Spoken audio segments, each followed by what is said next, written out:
ಇಂದು ನಾವು ದ ರಾ ಬೇಂದ್ರೆಯವರ ಅಂದರೆ ದತ್ತಾತ್ರೇಯ ರಾಮಚಂದ್ರ ಬೇಂದ್ರೆಯವರ ಪರಿಚಯ ಮಾಡೋಣ ಬನ್ನಿ. ಇಂದು ಅವರನ್ನು ಉತ್ತರ ಕರ್ನಾಟಕದ ಗಿಣಿ ಎಂದು ಕರೆಯುತ್ತಾರೆ. ಅದೇ ರೀತಿ ಮಲೆನಾಡಿನ ಕೋಗಿಲೆ ಅಂತಲೂ ಕರೀತಾರೆ ಕುವೆಂಪು ಅವರನ್ನು, ಕುಪ್ಪಳ್ಳಿ ವೆಂಕಟಪ್ಪನವರ ಮಗ ಪುಟ್ಟಪ್ಪ ಅವರನ್ನು. ಆದರೆ ನಾವು ಇಂದು ಪರಿಚಯ ಮಾಡೋಣ ಬನ್ನಿ. ದತ್ತಾತ್ರೇಯ ರಾಮಚಂದ್ರ ಬೇಂದ್ರೆಯವರನ್ನ ಪರಿಚಯ ಮಾಡೋಣ ಬನ್ನಿ.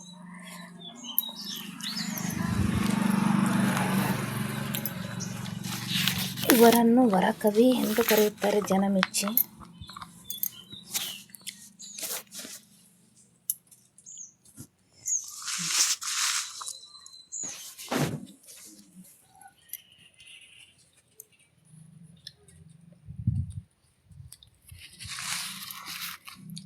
ಇವರ ಅಂಕಿತ ನಾಮ ಅಂಬಿಕಾ ತನಯ ದತ್ತ ಎಂಬ ಕಾವ್ಯನಾಮ ಇವರದು. ದತ್ತಾತ್ರೇಯ ರಾಮಚಂದ್ರ ಬೇಂದ್ರೆಯವರು 1896ರಲ್ಲಿ ಜನವರಿ 31ರಂದು ಧಾರವಾಡದಲ್ಲಿ ಜನಿಸಿದರು.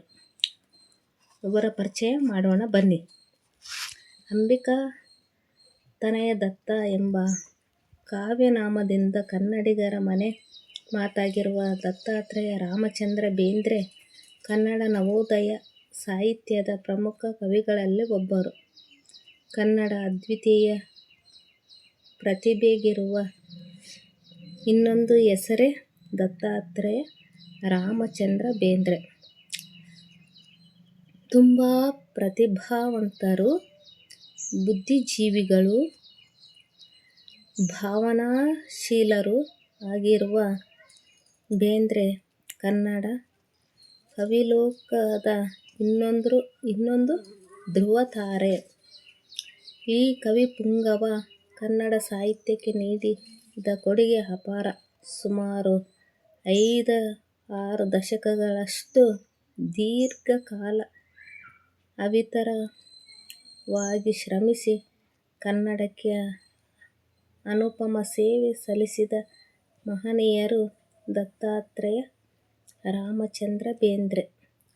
ಅಂಬಿಕಾ ತನಯ ದತ್ತ ಎಂಬ ಕಾವ್ಯನಾಮದ ಈ ಕವಿಯ ವ್ಯಾವಹಾರಿ ನಾಮ ದ. ರಾ. ಬೇಂದ್ರೆ. ದತ್ತಾತ್ರೇಯ ರಾಮಚಂದ್ರ ಬೇಂದ್ರೆ ಎಂಬುದು ಇವರ ಪೂರ್ಣ ಹೆಸರು.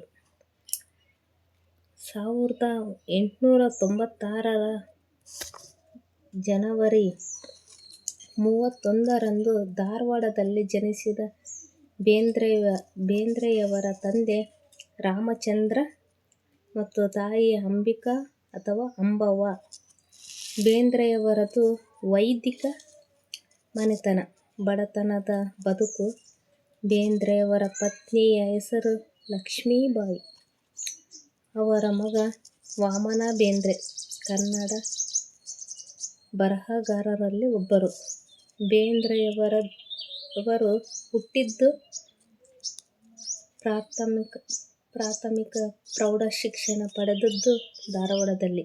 BA ಮತ್ತು MA ಪದವಿ ಪಡೆದದ್ದು ಮುಂಬೈ ವಿಶ್ವವಿದ್ಯಾಲಯದಿಂದ. ಬೇಂದ್ರೆಯವರು ಬದುಕಿದ್ದು ಮಾಸ್ತರರಾಗಿ, ಅವರು ಶಿಕ್ಷಕರಾಗಿ. ಜೀವನ ಅಂದರೆ ಕಷ್ಟ ಅವರ ಬದುಕು. ಒಮ್ಮೆ ಅವರ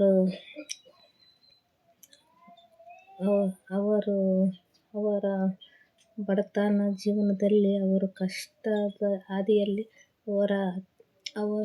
ಅವರ ಸಹಾಯಕ್ಕೆ ಯಾರೂ ಬರ್ತಿರಲಿಲ್ಲ. ಆವಾಗ ಅವರ ಮಗ ಸತ್ತೋಗಿರ್ತಾನೆ. ಮಗ ಸತ್ತ ನಂತರ ಅವರ ಹೆಂಡತಿ ಅವರ ಧರ್ಮಪತ್ನಿ ಮಾತಾಡೋಕ್ಕೆ ಮೌನವಾಗಿ ಅವ್ರನ್ನೇ ನೋಡ್ತಾರೆ. ಅವರ ಆ ದುಃಖದಲ್ಲಿ ಕೂಡ ಅವರ ಕಾವ್ಯ ಹೆಂಗಿತ್ತಂದರೆ ಅದರ ಅನುಭವನೇ ಬೇರೆ. ಅವರು ಓದುವಾಗ ಅವರ ಕಾವ್ಯಗಳಲ್ಲಿ ಅದರ ಅನುಭವನೇ ಬೇರೆ.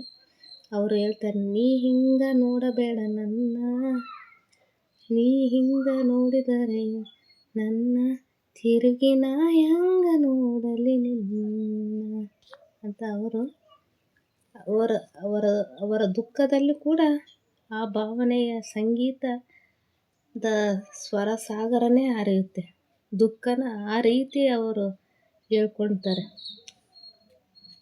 ಇವರು ಶಿಕ್ಷಕರಾಗಿ, ಪ್ರಾಧ್ಯಾಪಕರಾಗಿ ಮತ್ತು ಆಕಾಶವಾಣಿಯ ಸಲಹೆಗಾರರಾಗಿ, ಆದರೆ ಅವರು ಬಾಳಿದ್ದು ಮಾತ್ರ ಒಬ್ಬ ಶ್ರೇಷ್ಠ ಕವಿಯಾಗಿ.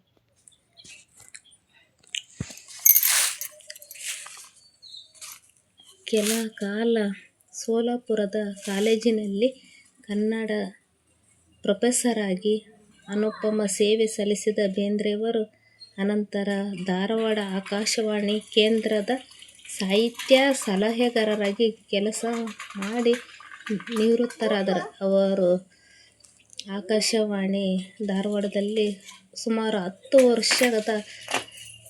ವರ್ಷಗಳ ಕಾಲ ಸಾಹಿತ್ಯದ ಸಲಹೆಗಾರರಾಗಿ ಕೆಲಸ ಮಾಡಿದ್ದಾರೆ. ಬೆರಗುಗೊಳಿಸುವಷ್ಟು ವಿಪುಲ ಸಾಹಿತ್ಯ ಸೃಷ್ಟಿ ಬೇಂದ್ರೆಯವರದು. 32 ಕವನ ಸಂಕಲನ, 4 ನಾಟಕ, 2 ಕಥಾ ಸಂಕಲನ, 2 ಉಪನ್ಯಾಸ ಸಂಕಲನ, ಅನುವಾದ ಕೃತಿಗಳು, 4 ಮರಾಠಿ ಕೃತಿಗಳು, 1 ಇಂಗ್ಲಿಷ್ ಕೃತಿ, ಒಟ್ಟು 62 ಕೃತಿಗಳನ್ನು ಕನ್ನಡ ಸಾಹಿತ್ಯಕ್ಕೆ ಕೊಡುಗೆಯಾಗಿ ನೀಡಿದ ಹೆಗ್ಗಳಿಕೆ ಬೇಂದ್ರೆಯವರದು.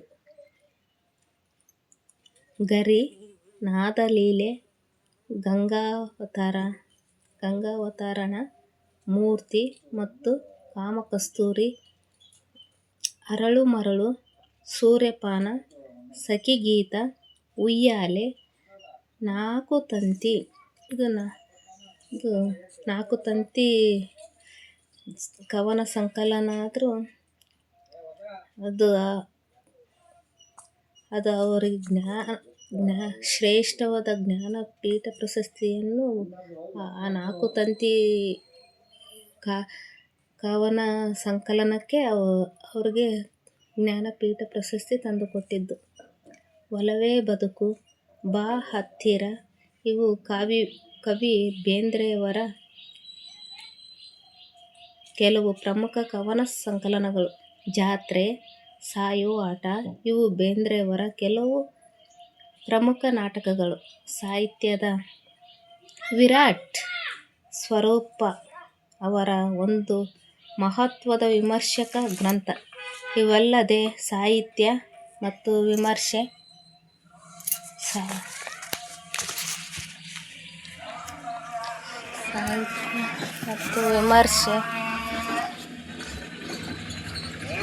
ಮತ್ತು ಸಂಶೋಧನೆ ಮೊದಲಾದ ಸಾಹಿತ್ಯ ವಿಮರ್ಶೆ ಚಿಂತನೆಯ ಲೇಖನಗಳ ಸಂಕಲನಗಳನ್ನು ಬರೆದಿದ್ದಾರೆ.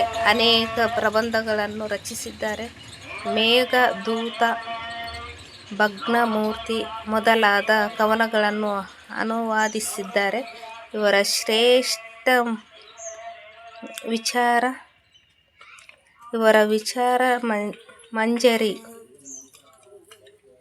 ಮೊದಲಾದ ಕವನಗಳನ್ನು ಅನುಭವಿಸಿದ್ದಾರೆ. ಇವರ ವಿಚಾರ ಮಂಜರಿ, ಧರ್ಮ, ನಾಡು ನುಡಿ, ವ್ಯಕ್ತಿತ್ವ ವಿಮರ್ಶೆಗಳಂಥ ಹಲವು